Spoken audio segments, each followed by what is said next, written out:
एक पान शिकण्याचे, एक पान प्रेरणेचे.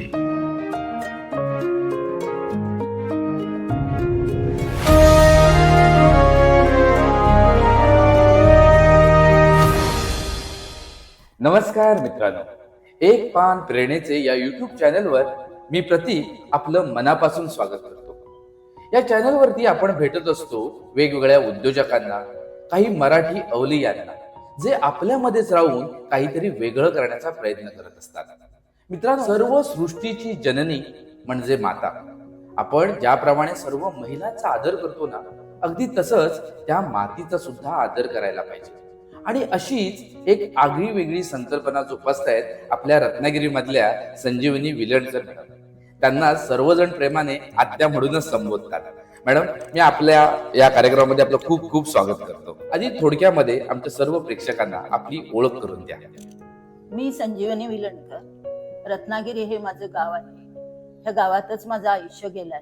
लोकमान्य टिळक, सावरकर यासारखे लोक ह्या मातीत राहून गेले आहेत. इथे जन्माला आलेले लोकमान्य टिळक आपल्या सगळ्यांना माहीतच असेल. असं हे माझं गाव जगाच्या नकाशात दिसावं अशी माझी इच्छा आहे. आणि म्हणून ह्या मातीला मी नेहमी नमन करते. अतिशय सुंदर आत्या. मला एक सांगा, भारत माता म्हणजे इथली माती. देव्हाऱ्यामध्ये देवासोबत मातीचीही पूजा व्हायला पाहिजे, ही संकल्पना नेमकी आपल्या मनात कशी आली आणि कधी आली? आम्ही ह्या गावात शेतकरी म्हणूनच राबत आलो. ह्या मातीशी आमचा संबंध लहानपणापासून आला. माझे आजोबा शेतकरी होते आणि आमच्या घरी मार्गशीर्ष महिन्यातल्या पहिल्या दिवशी जी देवदिवाळी असते, त्या देवदिवाळीला मातीची पूजा होते.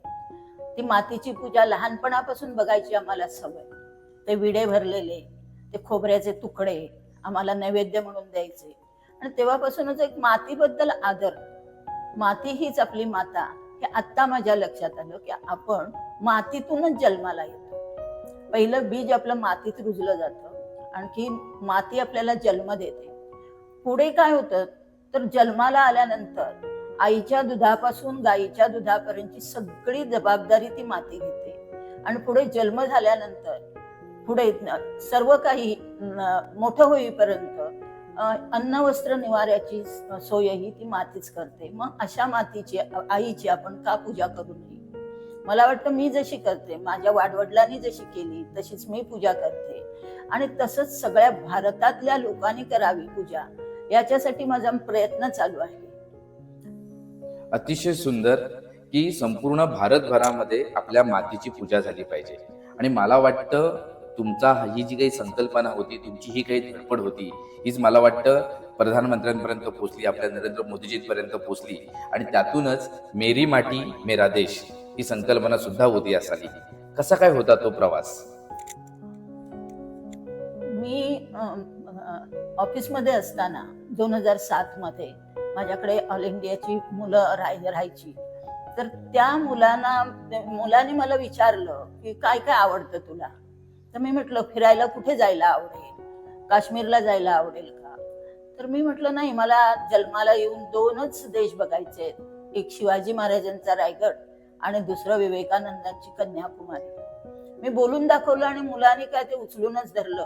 म्हणाले 2007चा तुझा वाढदिवस आपण कन्याकुमारीला करू.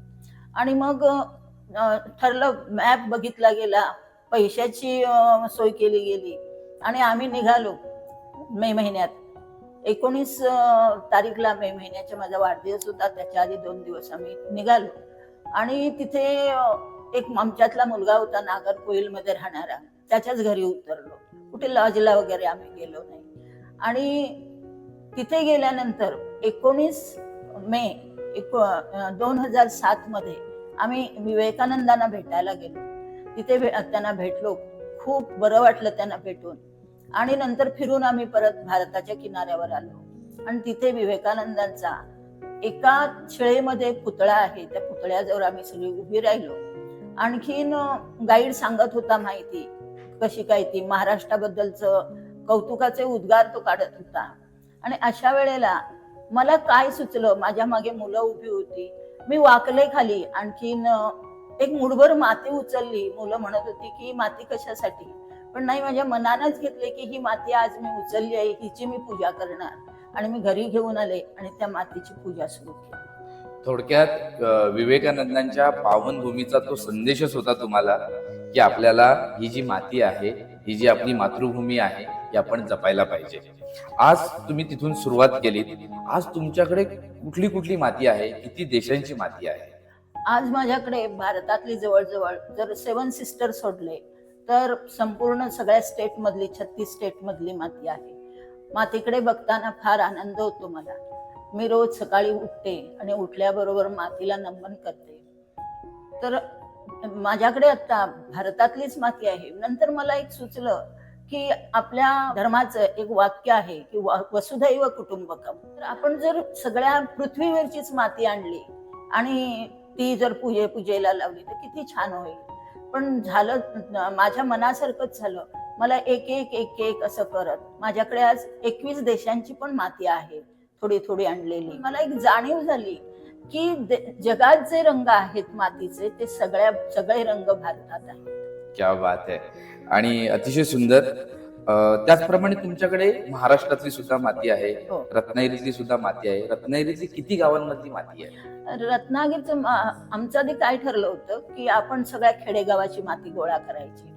पण म्हटलं ते रंग कसे असतील म्हणून आम्ही तालुक्यांची रत्नागिरी शहराची माती घेतली, लाल माती आहे. नंतर मंडणगड ते राजापूरची माती आणली. ती सुद्धा वेगवेगळ्या थोड्या थोड्या अंतराने माती लालातच जमा आहे आणि काळी माती मिक्स आहे त्याच्यामध्ये. आणि असं करता करता आम्ही रत्नागिरी तालुक्यातली 100 गावाची माती गोळा केली. रंग एकच आहे आणि आपण मातीसारखेच आहोत. त्याच मातीची मुलं आपण, त्याच मातीसारखी दिसतो. क्या बात आहे. अतिशय सुंदर की सगळी सृष्टी त्या मातीमधून निर्माण होते आणि जशी जशी माती बदलते, जसं तुम्ही मला मागे पण म्हणाला होता की तशी जशी माणसं बदलतात, थोडीशी बोलचाल बदलते, थोडीशी संस्कृती बदलते. तर तुमच्याकडे विविध रंगाची माती आहे. त्यापैकी काय कोणत्या कोणत्या अशा आम्ही विचार पण करू शकत अशा काही रंगाची माती तुमच्याकडे आहे, त्याबद्दल थोडंसं सांगा. कोकणातली लाल माती आहे माझ्याकडे, बघून अभिमान वाटतो. आणखी नंतर मग माझ्याकडे पांढरी माती आली, टर्की मधली पांढरी माती आली. माती पांढरीही असते? हा, माती पांढरी असते हे मला माहिती नव्हतं, कारण आम्ही फक्त रांगोळी बघितलेली पांढरी. तर टर्की मधली माती आल्यानंतर मग मी माझी जी माती होती लाल ती त्याच्या बाजूला नेऊन ठेवली. म्हटलं टर्की बरोबर आमची माती लाल छान दिसेल. बरोबर. मला वाटलं काय की आपल्याकडे भारतामध्ये ती पांढरी माती नसेल.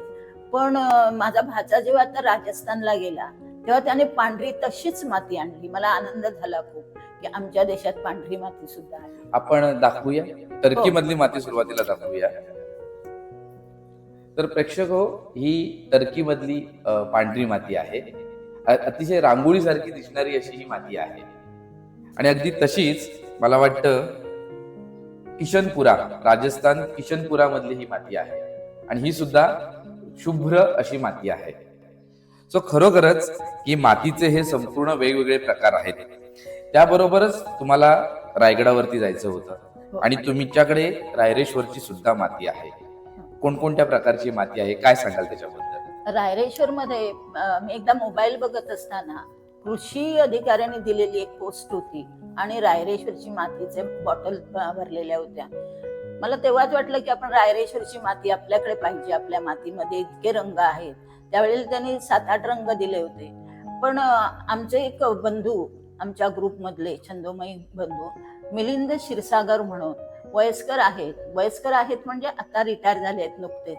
तर त्यांनी परवाच मला रायरेश्वरची 13 प्रकारची रंगाची माती आणून दिली आहे. आज ते 13 रंग सुद्धा आपल्या ह्याच्यात आहे. माती थोडी आहे, उद्या येईल जास्त.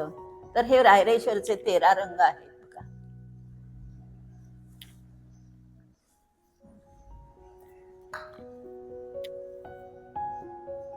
अतिशय छान मॅडम. असे वेगवेगळ्या रंगाची माती आहे. छत्रपती शिवाजी महाराजांच्या पदस्पर्शाने पुनीत झालेली अशी ही माती आहे. आणि खरोखरच ज्या वेळेला माती ही आपण आपल्या देवघरामध्ये ठेवतो, आपल्या सोबत ठेवतो, ती नेहमी एक स्फुरण देणारी अशी एक संपूर्ण ही संकल्पना आहे. आणि हीच संकल्पना मोदींपर्यंत पोहोचली आणि त्याच्यातून मेरी माती मेरा देश ही संकल्पना उभी राहिली, संपूर्ण भारतभराने ती स्वीकारली. तो प्रवास थोडा कसा होता? त्या प्रवासाबद्दल बोलायचं म्हणजे जेव्हा मी माती गोळा करायला लागले आणि हे इतरांना कळायला लागलं, तेव्हा माझे जे वृत्तपत्र बंधू आहेत, भगिनी आहेत, तर त्यांनी हा विषय आपल्या लोकांपुढे मांडला आणि असं होत होत सगळीकडे महाराष्ट्रभर हा विषय पोचल्यानंतर चंद्रशेखर घुरके म्हणून संस्कृती मंत्रालयाचे पत्रकार, तर त्यांच्या वाचनात हा विषय आला आणि त्यांनी मला फोन केला की असा आम्हाला तुमचा विषय आवडलाय, आम्ही तुमच्याकडे येतो. ते आले माझ्याकडे, मला वाटतं ऑगस्ट 2022 मध्ये ते आले होते माझ्याकडे आणि त्याने हा सगळा व्हिडिओ केला आणि ते व्हिडिओ घेऊन गेले आणि नंतर भारतीय मंत्रालयाने तो प्रसारित केल्यानंतर त्याला व्ह्यूज आले, जवळजवळ 50,000 व्ह्यूज आले, लोकांनी पाहिला तो. आणि तसं एक मला याच्यावर चॅनलवर दाखवलं गेलं, एक सर्टिफिकेट टाईप दिलं गेलं. आणखी नंतर मग पुढच्या वर्षी 2023ला मोदींनी डिक्लेअर केलं की मेरी मिट्टी मेरा देश. तर त्यावेळेला मला माझे नातेवाईक म्हणायला लागले, बघ तुझ्यासारखंच आता मोदी पण माती गोळा करायला लागले. तर लगेच मला कळलं की तो एक मोठा प्रोग्राम झाला आणि मोदींनी भारतातला प्रत्येक कण आणि कण हा एकत्र गोळा केलेला आहे. माझं एक मनातलं माझं वाक्य असायचं की काश्मीर पासून कन्याकुमारी पर्यंत आणि द्वारकेपासून पुरीपर्यंत मातीचा कण आणि कण म्हणजे माझा भारत देश आहे आणि तो मला जपून ठेवायचा आहे. खरोखरच तुमच्या संकल्पनेमधूनच आणि मोदीजींनी घेतलेल्या इनिशिएटिव्हमुळे सुद्धा आता हा कण आणि कण जपला जाईल आणि हा प्रत्येकालाच प्रेरणा देत राहील. आता तुमच्याकडून ही माती लोक पूजनासाठी सुद्धा घेऊन जातात. कुणी कुणी आजपर्यंत तुमच्याकडून ही माती नेली आहे आणि त्यांचा अनुभव नेमका काय? ह्या पूजनाच्या कार्यक्रमाबद्दल बोलायचं झालं तर मी महावितरण मध्ये कामाला होते आणि 2011 मध्ये मी रिटायर झाले. रिटायर होताना मला एक मेडल दिलं गेलं चांदीचं. मी जेव्हा ते मेडल घेतलं, मी त्यावेळेला विवेकानंद वाचत होते. तर विवेकानंद म्हणाले आहेत की हे जे आपलं जग आहे, या जगामध्ये जे छोटे छोटे देश आहेत ते एक हॉल टाईप आहे. तर त्यामध्ये आपण बोलतो, बातचीत करतो आणि परत आपल्या घरी निघून येतो. पण भारतभूमी ही अशी भूमी आहे की ते या पृथ्वीचं देवघर आहे. मग मी म्हटलं, भारतभूमी जर देवघर आहे की त्याच्यात भारताची मूर्ती पूजलीच गेली पाहिजे, या मातीची पूजा झाली पाहिजे. हे होत असताना मी त्या पूजेला सुरुवात केली. मला आनंद वाटायचा, माझ्याकडे लोक यायची, त्या पूजेचा सहभागी व्हायचे त्या पूजेमध्ये. आणखीन मला वाटलं तर माझ्यासारखीच पूजा या लोकांच्या प्रत्येकाच्या घरी व्हायला पाहिजे की मातीची पूजा, माती ही आपली आई आहे हे समजायला पाहिजे प्रत्येकाला. म्हणून मी माझ्या पेन्शन वर्षाची एकत्र करून त्याचे छोटे भारताचे प्रतिकृती आणि एक छोट्या बाटलमध्ये माती अशी मी सगळ्यांना द्यायला लागले. लहान मुलांवर त्याचा खूप परिणाम होतो. ती कवटाळतात ती मातीला. आणखीन संध्याकाळची जनगणमन किंवा वंदे मातरम म्हणतात आणि मुलांवर याचा परिणाम होईल. जर संपूर्ण भारतभर एक इच्छा आहे की भारतातल्या घराघरात मातीची पूजा झालीच पाहिजे आणि म्हणून माझा हा प्रयत्न आहे, मी तो चालू केला आहे. पुढे जर सरकारकडनं ह्याला प्रेरणा मिळाली तर प्रत्येक घरात भारताची माती पूजली जाईल आणि जे भारतातनं बाहेर देशात गेलेले लोक आहेत, आपली मुलं आहेत, तीही हे घेऊन जातील आणि त्याची तिथे पूजा करतील. जगभर भारताच्या मातीची पूजा होईल आणि माझी इच्छा पूर्ण होईल. क्या बात आहे. आता असं होतं की नवीन पिढी जी आहे ती फारच तंत्रज्ञानाकडे जाते आणि कुठेतरी आपलं मूळ विसरते. पण तुमच्या या संकल्पनेमुळे त्यांच्यावरती खूप चांगले संस्कार होत आहेत आणि असे काही उदाहरणं, असे काही अनुभव सुद्धा तुम्हाला आलेले आहेत. त्यापैकी एखादा अनुभव सांगा. परळमध्ये मुंबईला पालांडे म्हणून एक डॉक्टर आहेत. तर ते डॉक्टर माझ्याकडे आले होते. त्यांना 2 मुलं आहेत छोटी, त्यावेळेला ती छोटी होती मुलं. तर त्यांनी माझ्याकडनं ती माती आणखीन तो भारताचा नकाशा नेला आणि आपल्या घरी 15 ऑगस्ट साजरा करायचे. तर 15 ऑगस्ट साजरा करताना ते आपल्या बिल्डिंग मधल्या मित्रांना पण बोलवायचे. खूप मजेशीर दिवस जायचा. ते आई वडील मला सांगतात की खूप मजेशीर दिवस जातो आमचा 15 ऑगस्ट आणि 26 जानेवारी साजरी करताना. तर त्यावेळेला काय व्हायचं की शेजारच्या बिल्डिंग मधली मुलंही म्हणायची आमच्या घरी पण 15 ऑगस्ट व्हायला पाहिजे, आम्हालाही असली मूर्ती पाहिजे. अशा तर मुलांवर परिणाम होईल. आणखीन त्यामुळे ही प्रत्येक घरात जायला पाहिजे, शाळातनं जायला पाहिजे. मी तसा प्रयत्न शाळातून केला होता, पण तेवढी मी पुरी पडले नाही. त्यामुळे तो चालू आहे आतापर्यंत. GGPS म्हणून रत्नागिरीमध्ये जी शाळा आहे तिथे किरण जोशी म्हणून सर होते आणि त्याने माझ्याकडनं ही मातीची पूजा बघितली, मला बोलावलं तिथे आणि माझ्याकडनं ते भारताचे नकाशे घेऊन गेलेले आहे. क्या बात आहे. आज एकंदरीत असं झालंय ना की वाढतं शहरीकरण, गावातून खूप सारी माणसं शहराकडे येतात आणि आपल्या मातीची नाळ तुटते आणि एकंदरीतच आम्ही फारच अधांतरित झालेलो. आजची जी सगळी संस्कृती आहे, आजची जी लोक आहेत, अशा वेळेला मला वाटतं त्या मातीची पूजा करणं, आपल्या भारत मातेची पूजा करणं किंवा त्या मातीची पूजा करणं, त्यामध्ये परत आपली नाळ त्या मातीशी जोडेल, ती राष्ट्रभक्ती आपल्यामध्ये परत जागवेल. पण आता नेमकं काय होतंय बघा की आपल्या ज्या सगळ्या समस्या आहेत किंवा आपला हव्यास आहे, उदाहरणार्थ वाढतं पॉप्युलेशन आहे, त्यातनं होणारं प्रदूषण आहे, आपल्याला अन्नाची असलेली अति गरज, जी अन्नाची खूप सारी असलेली गरज आहे, यामुळे मातीचं शोषण होतंय किंवा तिचा ऱ्हास होतोय. तर आणि ह्या सगळ्या गोष्टींचा जो भार आहे तो आपल्या मातीवरतीच येतोय. तर हा मातीचा ऱ्हास थांबवण्यासाठी नेमकं आपण काय केलं वाटतं असं तुम्हाला वाटतं? आता माती कुठे दिसतच नाही. मुलांना विचारलं माती घेऊन या, तर ते म्हणाले माती नाही. आता एक 8-15 दिवसापूर्वीचीच गोष्ट, आमच्याकडे राहणारा एक मुलगा जर्मनीला गेला होता. तर मी म्हटलं अरे जर्मनीची माती तर घेऊन ये. तर तो मला म्हणाला की तिथे माती नाही आहे म्हणाला. त्याने मला तिथले व्हिडिओवर टार रोड दाखवले. मला वाटलं काय की असे जर टार रोड आपण करत गेलो तर माती संपूनच जाईल. घरं बांधत गेलो, बिल्डिंग बांधत गेलो की माती संपणार आहे, दिसणार नाही मुलांना कुठे. तर मग अशा वेळेला आपण दुतर्फी आपला जो रस्ता मोठा जातो, तर आवर्जून रस्त्याच्या 2 बाजूला माती असावी, झाडं असावीत. नुसतं टार आणि डांबरी रस्ते करून आणि सिमेंटचे रस्ते करून चालणार नाहीत. मातीकडेही लक्ष द्या. तीही अशी डोकं वर काढून त्या रस्त्यातनं बघत असते की माझ्याकडे कोण बघतंय काय. जाणा येणारी लोक, तिलाही वाटतं ना की आपल्याकडे कोणीतरी बघावं, मग आपण का गाडून टाकायची तिला. बरोबर आहे, अगदी बरोबर आहे. आणि जितकी माती वर राहील, आज आपण सगळीकडे कॉन्क्रिटीकरण करतोय आणि आपण एकीकडे बोंबा मारतो की आज आपल्याकडे पिण्याचं पाणी नाही. कारण जर मातीच राहिली नाही तर पाणी झिरपून खाली जाणार नाही. कॉन्क्रिटीकरणामुळे जे पाणी झिरपणार असते ते आपण अडवून टाकतो. तर आपल्याला पुढे जगायचं असेल तर पाण्याची पण आवश्यकता आहे.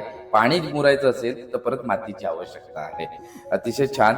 आणि हे जे कार्य आहे तुमचं, ते पुढे नेण्यासाठी आता हा व्हिडिओ बघितल्यानंतर किंवा काही लोकांना पुढे यायचं असेल, तुमच्यापर्यंत पोहोचायचं असेल, तर ते तुमच्यापर्यंत कशा प्रकारे पोहोचू शकतात आणि कोणत्या प्रकारची मदत करू शकतात?